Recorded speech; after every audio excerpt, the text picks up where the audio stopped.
And what we have here is a description of, and the goat went over the ram and trampled on the ram. Nobody could rescue the ram. I mean, obviously, if Europe will ever attack, Europe does not want any more wars. Europe went through wars already. They don't want any more wars. But if Europe will attack, Europe will completely destroy the Middle East. Let's go on. Let's move on. Okay. And the he-goat magnified himself exceedingly, and when he was young and strong, the great horn was suddenly broken, and instead of him there came up 4 notable horns. So a big horn, and he was broken. I think that's Alexander the Great. After he died, the Greeks, Alexander the Great, you know, enter and conquer all the way Persia and conquer all the way to India, and then Alexander the Great died, and the whole Greek Empire was divided in 4 empires.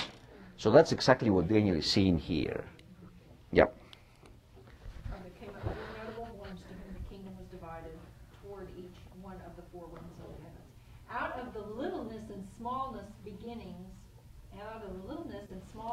of one of them came forth a horn whose impious presumption and pride grew exceedingly great toward the south and toward the east and toward the ornament blessed land of Israel, the precious and blessed land of Israel. He calls it the ornament, and then it says the precious blessed land of Israel. Which verse is that? This is at the end of 9. Yeah, the way I have it here is, out of one of them came one other horn which started small and grew in power to the south, to the east, and toward the beautiful land. Yeah.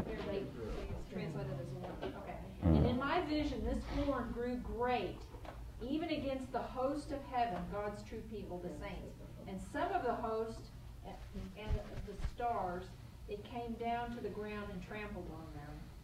Yes, this horn magnified itself and even matched itself against the prince of the host of heaven.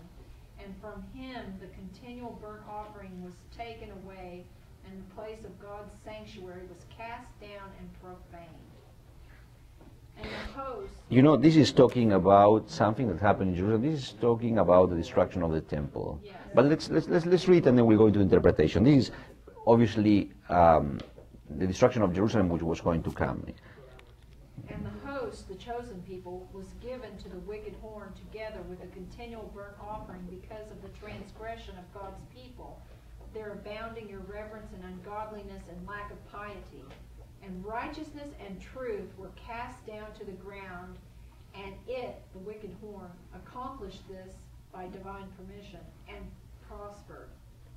And then I heard a holy one speaking, and another holy one said to the one that spoke, "For how long is the vision concerning this continual offering, the transgression that makes desolate, and the giving over of both the sanctuary and the host of people to be trampled underfoot?" And he said to him and to me, "For 2,300 evenings and mornings, then the sanctuary shall be cleansed and restored." Okay, this is the vision. And Daniel didn't understand anything, and we probably don't understand much either. But now Gabriel is going to explain the vision. That's why it's Daniel much easier than Revelation. Let's see verse 15. Let's see the interpretation. Let me ask you real Yeah. quick. Is this the Hellenization to the tribe of Judah? Remember that. Let's see. That Greece came through. But remember that Greece is the ram comes without touching the earth. Right. It passes over. What we have is this. The ram passes here without touching the earth. I think what we have is that Greece does not come to invade Israel. No. It comes to attack Persia, but it passes over Israel and is going to affect Israel. And this is the intertestamental period. This is the years in between. This is the Greek invasion of Israel. When Alexander the Great came through Israel, he didn't come through Israel to attack Israel, but he passed through Israel and Hellenized the Jewish people so much. Listen, there was so much. And why the New Testament is being written in Greek is because we stopped speaking Hebrew and we started speaking Greek.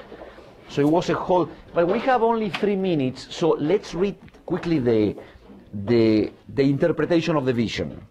Verse 15. When even I, Daniel, had seen the vision, I sought to understand it. Then behold, there stood before me Gabriel with the appearance of a man.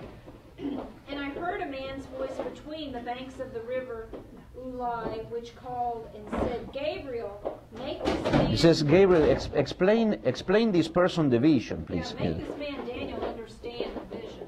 Don't worry about the chairs. You're about to finish. So he came near where I stood, and when he came, I was frightened, and I fell on my face. But he said to me, Understand, O Son of Man, for the fulfillment of the vision belongs to the events that shall occur in the time of the end. Okay, what is the time of the end? This is Daniel here. The events, this is Daniel here, okay? In this group of 14 generations. The events concern the time of the end, and the events concerned here, they concern Greece invading. So for this vision, the end times is here. Is the first coming of Jesus. The events concern the time of the end. But we know that the time did not end. So this is happening again in the future. So, I mean, we are not going to make justice to this text because it's deep, but let's read 17 again. Can we, verse 17. 17. So he came near where I stood. Gabriel, right? The angel Gabriel. Yeah. And when he came, I was frightened and I fell on my face.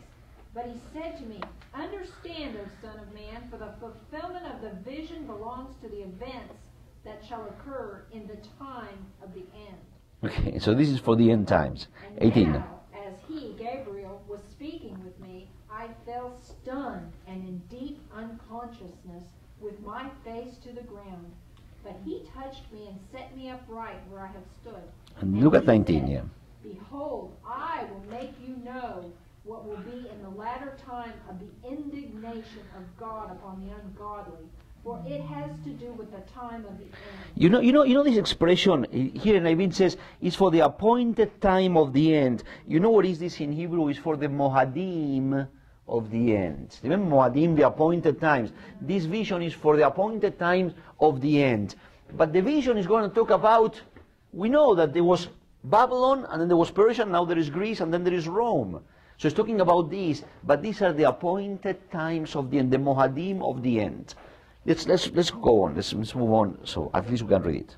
Verse 20 is very important. The ram you saw having 2 horns, they are the kings of Mede and Persia. Why says the kings? There is one king, but it's one country with 2 origins. So the kings of Mede and Persia. That's why Darius and Cyrus is the same, I think. But that's a theory. And the shaggy and the rough he-goat is the king of Greece. So it's a war. Here we have the explanation that I ran ahead of. It's a war between Greece and Persia. It's today a war between Iran, or the heart of Islam, and Europe, Greece, the seat of the European community, Greece, in those days.